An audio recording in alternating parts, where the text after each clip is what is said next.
దేశీయ మార్కెట్లో బంగారం వెండి ధరలు దిగొస్తున్నాయి. హైదరాబాద్లో 10 గ్రాముల గోల్డ్ రేటు 1800 తగ్గింది. 24 క్యారెట్ల మేలిమి పుత్తడి 10 గ్రాములు 1,40,130 రూపాయలు పలికింది. అలాగే 22 క్యారెట్ల ఆర్నమెంట్ బంగారం ధర 1,28,450 రూపాయలకు దిగొచ్చింది. కేజీ వెండి ధర 2.44 లక్షలు పలికింది. అంతర్జాతీయంగానూ వీటి ధరలు తగ్గుతున్నాయి.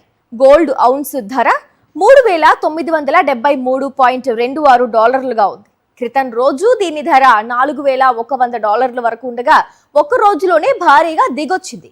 ఇక ఔన్స్ వెండి ధర $57.42 పడిపోయింది. కమోడిటీ ఎక్స్చేంజీలో గోల్డ్ ఫ్యూచర్స్ 10 గ్రాముల ధర 1.40 లక్షలు, సిల్వర్ ఫ్యూచర్స్ ధర 2.21 లక్షలుగా ట్రేడ్ అవుతున్నాయి.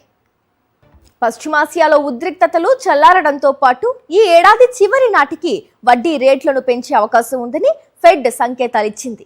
ఈ క్రమంలోనే బంగారం వెండిలో పెట్టుబడులను మదుపర్లు వెనక్కి తీసుకుంటున్నట్లు బులియన్ వర్గాలు పేర్కొన్నాయి. దీనికి తోడు దేశీయంగానూ గిరాకీ నెమ్మదించడంతో గోల్డ్, సిల్వర్ రేట్లు తగ్గుముఖం పడుతున్నాయి.